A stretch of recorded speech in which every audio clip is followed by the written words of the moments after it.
우리 사도신경으로 신앙 고백하시겠습니다.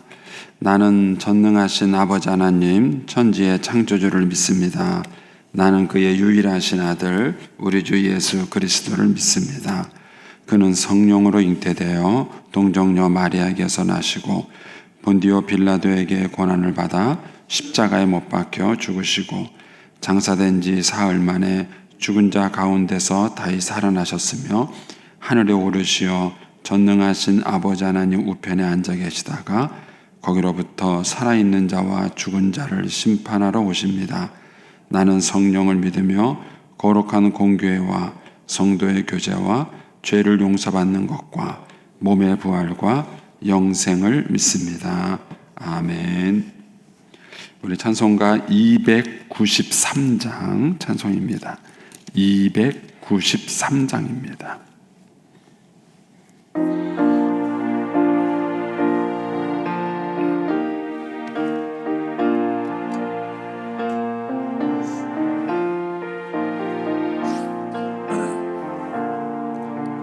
주의 사랑 비칠 때에 기쁨 오네. 근심 걱정 물러가고 기쁨 오네. 기도하게 하시며 희미한 것 물리쳐 주의 사랑 비칠 때 기쁨 오네. 그 큰 사랑 내 마음속에 충만하게 비칠 때 찬송하네. 그 큰 사랑 내 마음속에 화평함과 기쁨 주네. 그 큰 사랑 주의 사랑 비칠 때에 이 세상은 아름답고 활기차게 다 변하네.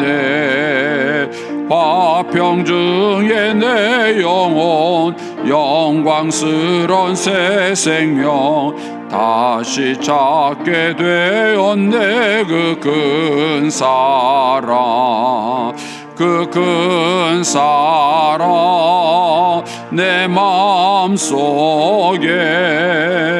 충만하게 비칠 때 찬송하네. 그 큰 사랑 내 마음속에 화평함과 기쁨 주네. 그 큰 사랑 주의 사랑 비칠 때에 이 세상은 어둠 슬픔 중 한침이 다 사라져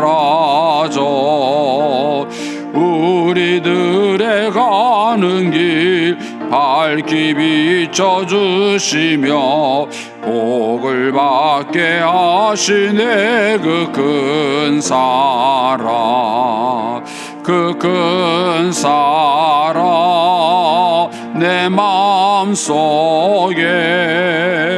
충만하게 비칠 때 찬송하네.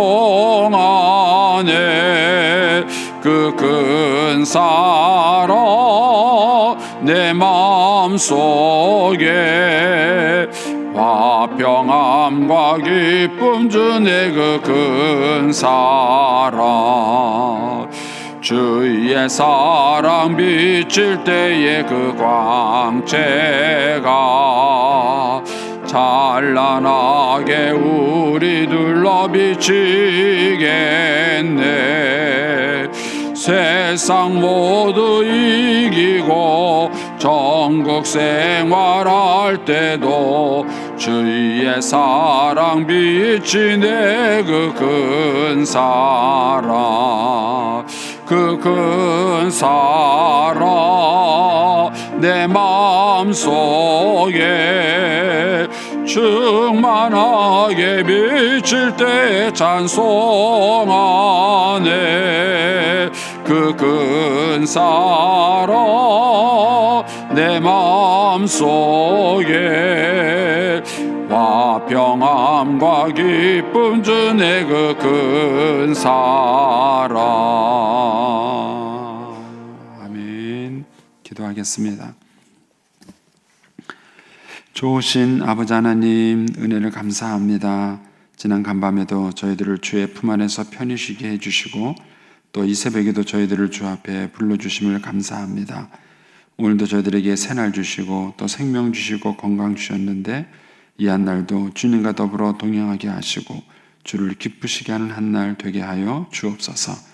이 새벽에도 주님을 사모하오니 말씀과 기도 가운데 저희들을 만나 주시며 주의 성령으로 충만케 하여 주시옵소서. 주님께 1000번째 예물과 또 11조 성교 주일원금을 드립니다. 하나님 아버지의 믿음으로 순종으로 감사를 드리는 예물을 주님께서 기뻐 받으시고 약속하신 하늘의 복과 땅의 복으로 충만하게 채워 주시옵소서.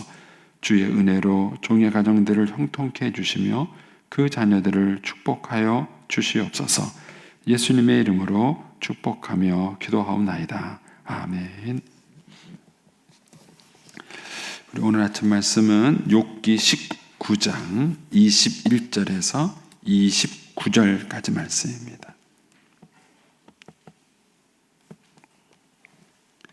욥기 19장 21절에서 29절까지 말씀입니다.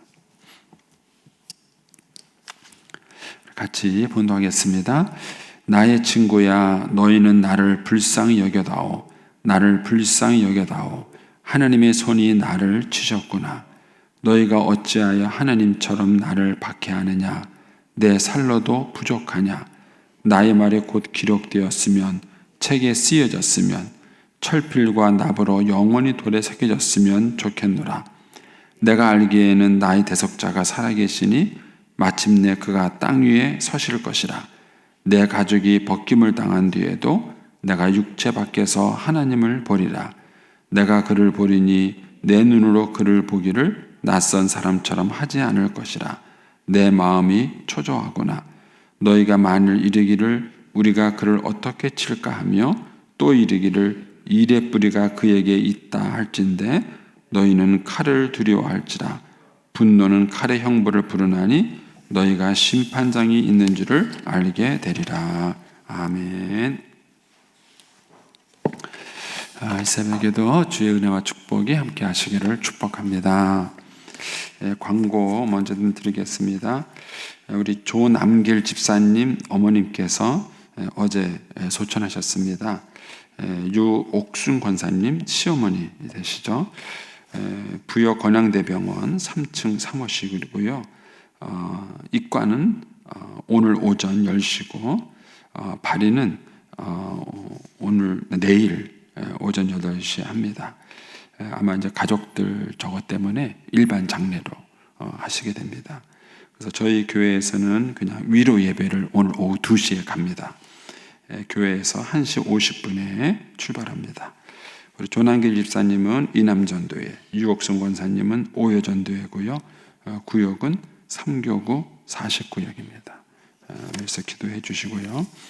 그 다음에 우리 박은덕 집사님이 신우 신염 때문에 이제 병원에 입원하셨어요. 그러니까 신장에 염증이 있어서 병원에 입원하셨는데 평소에 그 류마티스가 좀 있으셔서 그 류마티스 약을 드셨는데 아마 그 약과 항생제가 안 맞는 모양이에요.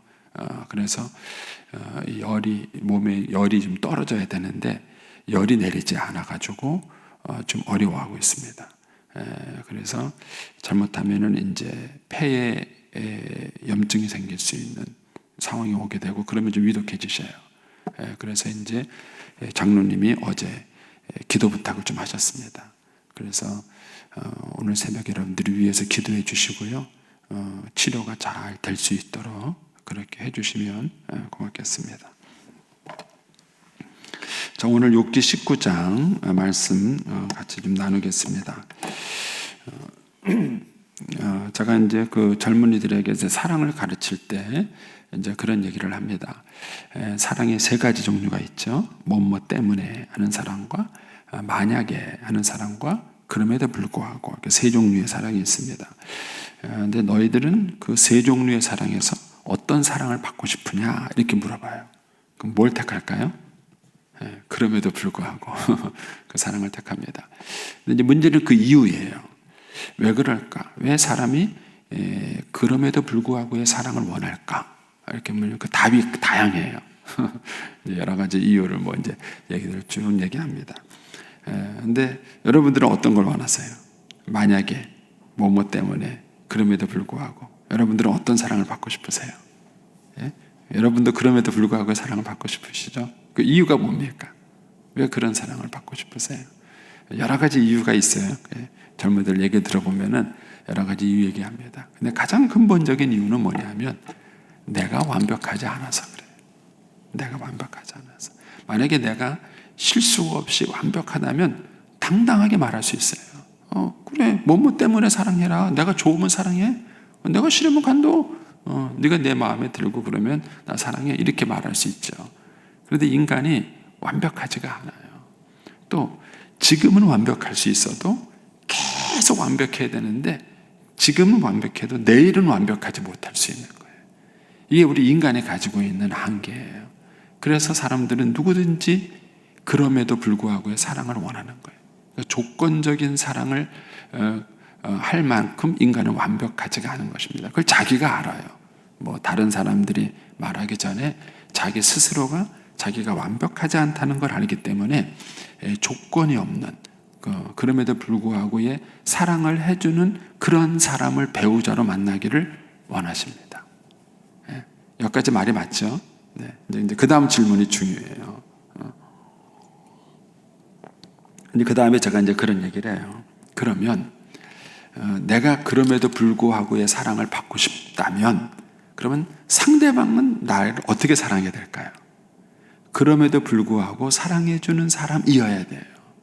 그러면 그럼에도 불구하고 사랑을 하려면 어떻게 해야 돼요? 상대방이 잘못했을 때 사랑하는 거예요. 그래서 제가 이제 그 사랑 얘기해줘요.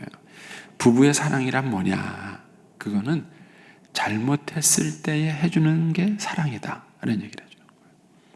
그런데 여러분들이 이제 결혼생활을 해보셔서 알겠지만은 배우자가 잘못하면 어떡하세요? 지금이야말로 내가 내 배우자를 아끼고 사랑해 줄 때다. 이렇게 생각하세요? 여러분들은 어떠셨는지 모르겠는데요. 저는 잔소리했습니다. 막 지적을 했어요. 이게 뭐냐고, 이게 똑바로 될 거 아니냐고. 당신이 그러면 되냐고. 먼저 그렇게 얘기를 해요. 근데 사실은 사람이 결혼하는 이유는 뭐냐 하면은 세상에 있는 사람들은 자기를 무조건적으로 사랑하지 않는다는 걸 알아요. 그런데 사람들이 배우자를 찾고 결혼을 하게 되는 이유는 이 사람만은 다른 사람하고 나를 다르게 대해주기를 바라는 거예요. 다른 사람들은 나를 어떻게 대할지 모르겠지만 이 내 배우자만큼은 나를 그럼에도 불구하고 내가 잘못했음에도 내가 못났음에도 내가 부족함에도 그럼에도 불구하고 나를 사랑해주는 그런 사람을 만나고 싶은 거예요. 그러려면 뒤집어서 말한다면 상대방이 그런 사랑을 해줘야 되는 거예요. 그런 사랑을.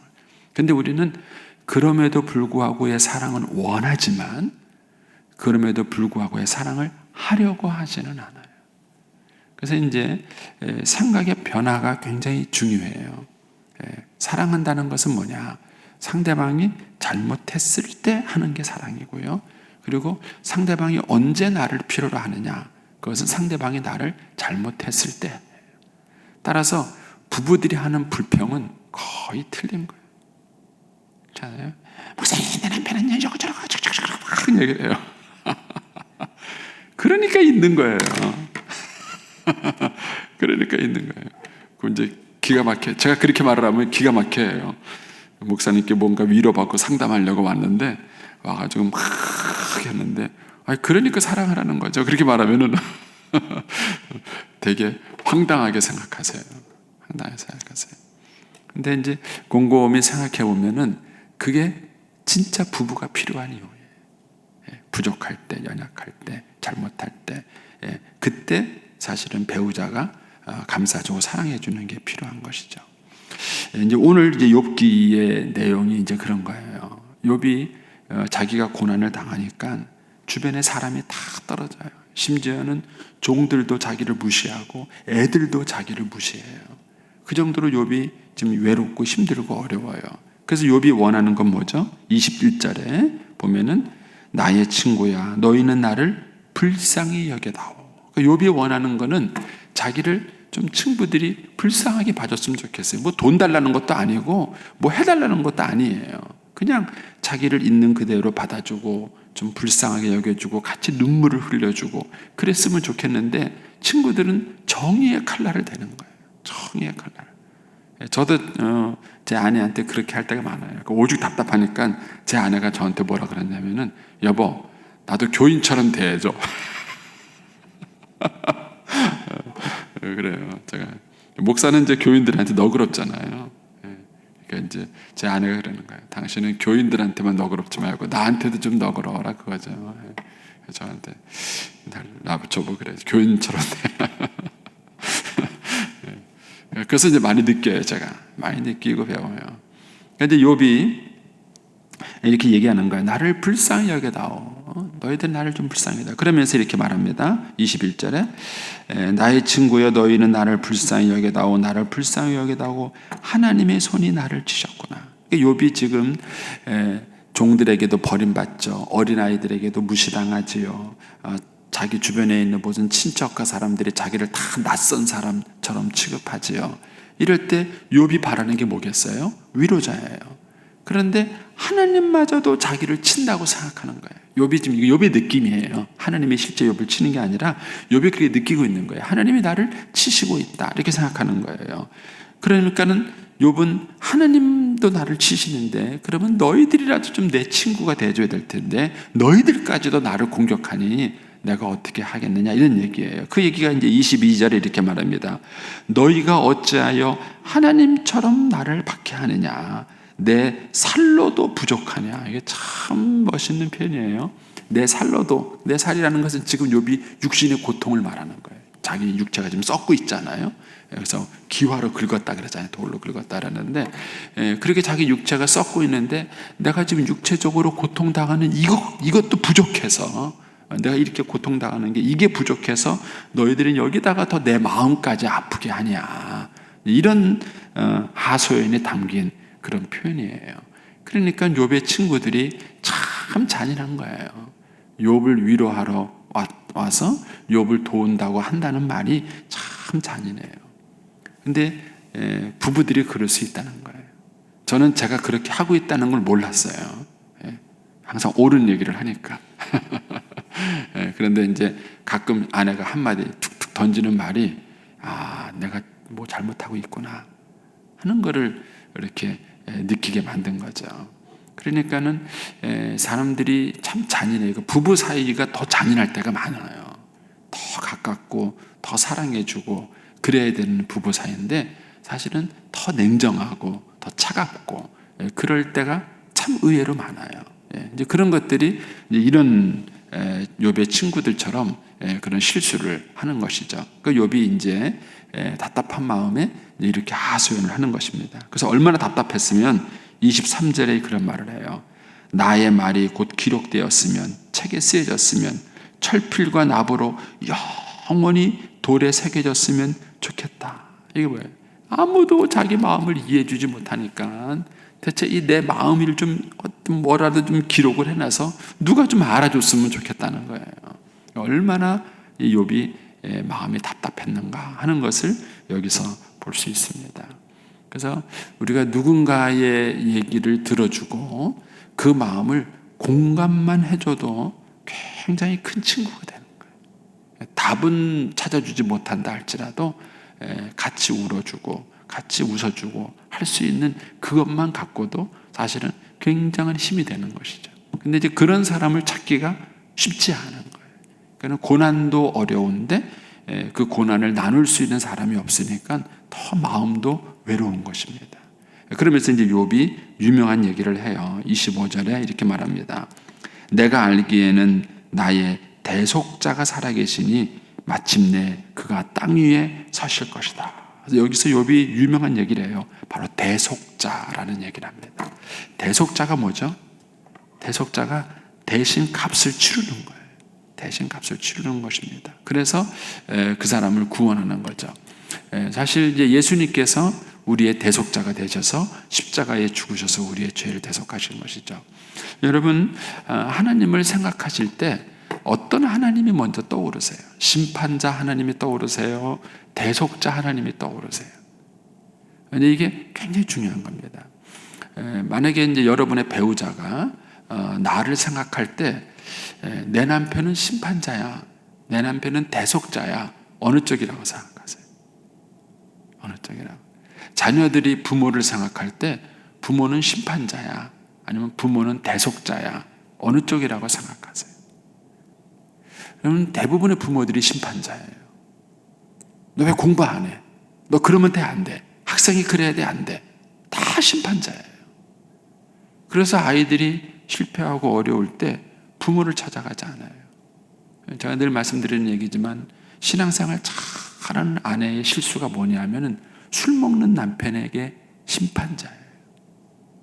대속자가 아니에요. 그러니까 그 남편이 외롭고 힘들 때 아내를 찾아갈까요? 술집을 찾아갈까요? 예? 술집을 찾아가죠. 술집을 찾아가죠. 왜냐하면요, 술집에 계신 그 여자분은 심판자가 아니에요. 예? 심판자가 아니에요. 제가 이제 어느 여집사님이 그래요. 목사님, 남자들은 바보 멍충이래요. 그래서 왜요? 그랬더니까는요, 그저 술집에 가면은 여자가 사장님 그런데요, 회장님 그런데요. 근데 진짜 좋아서 그러는 줄 아냐는 거예요. 다 돈 뜯어내려고 그러는 건데 이 바보 멍충이 같은 남자들이 그것도 모르고 그냥 괜히 헤헤 해가지고 가서 돈 쓰고 온다고. 그래서 내가 웃으면서 그랬어요. 집사님, 아까 술집에 있는 그분은 그렇게 해서라도 남편 주머니에서 돈을 뜯어내는데 집사님은 왜 못 뜯어내요? 집사님은 내가 왜 못 뜯어내요? 그랬어요. 많은 아내들이 실수하는 게 그거예요. 남편이 필요로 하는 사람은 대속자예요. 내가 잘못했을 때, 내가 부족할 때 내 잘못을 덮어주고 받아주고 나를 인정해 줄 수 있는 그런 사람을 찾는 거예요. 그런데 늘 아내는 옳은 말만 하는 거예요. 심판자가 되는 거예요. 특히 예수 잘 믿는 아내, 신앙생활 잘하는 아내, 생활을 반듯하게 하는 아내는요, 항상 심판자예요. 항상 심판자. 도대체 이 집에서는 나를 도와주는 사람 한 사람도 없고 다 어지르고는 사람만 있고 뭐 도대체 이 집안은 뭐 엄마가 무서워서 집에 못 들어가요. 얼마나 심판자가 되는지. 여러분의 가정은 편안한 쉼터가 될까요? 아니면 두려운 시험장이 될까요? 사람들이 집에 들어왔을 때 내가 가정에 들어오면 참 이 집이 편안하다. 내가 와서 이 집에서 무장해제를 하고 편하게 있어도 괜찮다. 이런 느낌을 주는 거야. 집에 들어갈 때마다 바짝 긴장해야 돼요. 혹시 또 내가 흠잡히지는 않을까? 가가지고 또 무슨 얘기를 듣지는 않을까? 뭐 이래서 바짝 긴장하고 들어가야 돼요. 어느 쪽이라고 생각하세요? 여러분, 고난당하는 사람이 찾는 것은 심판자가 아니에요. 그러니까 욥은 지금 자기를 대속해 줄 수 있는 거예요. 위로자보다 더한 사람이 대속자예요. 위로자는 그냥 위로만 해주지만 대속자는 나 대신에 손해를 봐주는 거예요. 내가 잘못을 했는데 그 내 잘못한 것에 대해서 뒤치다꺼리를 해주는 거예요. 그 뒤치다꺼리를 해주고 나를 받아주는 거예요. 그게 대속자예요. 여러분, 사람들이 교회에 와서 사랑이 없다고 말하는 이유가 뭘까요? 여러분, 교회만큼요 구제 많이 하는 데가 없어요. 우리 교회도 구제 많이 해요. 근데 교회만큼 구제를 많이 하는 데도 없는데도 불구하고 사람들이 교회를 향해서 사랑이 없다고 말을 해요. 그 이유가 뭘까요? 교회가 심판자로 서기 때문에 그래요. 여러분, 어느 교인이 교회에 와서 잘못했을 때 어떻게 할까요? 저는요 교회에서 잘못한 적이 있었어요. 교인들 무서워요. 잘못하고 나니까 얼마나 손가락질 하는지 교인들을 보는 게 무서워요. 여러분, 그래서 사람들이 교회에 오면 사랑이 없다 그러는 거예요. 우리가 누구에게 뭐 물질적으로 나눠주고 섬겨주고 베풀지 않아서가 아니에요. 교회가 아무리 그런 구제와 봉사를 많이 해도 문제는 사람들이 잘못했을 때 그 잘못을 대속해주지 않는 거예요. 사실 예수님은 우리의 대속자예요. 우리의 죄를 대신 지시기 위해서 십자가에 지신 분이에요. 그 예수님을 믿는 사람이 교회 공동체예요. 그렇다면 교회 안에 있어야 되는 특징이 뭐냐면은 대속적 사랑이 있어야 돼요. 누군가가 잘못했을 때 그 잘못한 걸 덮어줄 수 있고 그걸 좀 대신 갚아줄 수 있는 뭔가 그런 분위기가 형성이 돼야 되는데, 교회 와서 뭔가 실수하고 잘못하면요 막 사람들이 그거를 공격을 해요. 그런 대속적 사랑이 없으니까 사람들이 뭐라 그러냐면 교회가 사랑이 없다 이렇게 말을 하는 거예요. 그래서 이 대속자라는 개념이 되게 중요한 것입니다. 그러니까 여러분들이 이 부분만 한번 곰곰이 묵상을 해보세요. 내가 가정에서 대속자인가? 내가 남편에게, 아내에게 대속자인가? 내가 우리 아이들에게 대속자인가? 아니면 심판자인가? 하는 거예요. 심판자인가? 대속자인가? 하나님은 우리에게 어떤 분이세요? 여러분들이 믿는 하나님은 어떤 분이세요? 여러분들이 하나님을 심판자로 생각하면 늘 하나님이 두려워요. 무서워요. 내가 잘못했을 때마다 하나님이 나를 징계하시고 어떤 벌을 내릴지 모른다는 두려움과 공포심으로 살아가셔야 돼요. 그런데 하나님은 그런 심판자이신 게 아니라 우리의 대속자세요.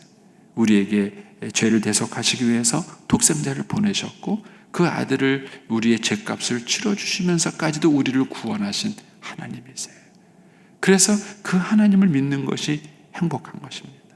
욥은 지금 친구들에게 그 하소연을 하는 거예요. 너희들은 나에게 심판자가 되지 말고 나의 좀 대속자가 되달라 이렇게 얘기를 하는 것입니다. 그런데 친구들은 그렇지 못했죠.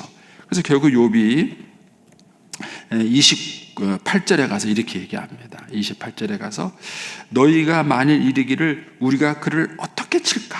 또 이르기를 일의 뿌리를 그에게 있다. 일이 이렇게 망친 것은 너 때문이야. 이렇게 말한다.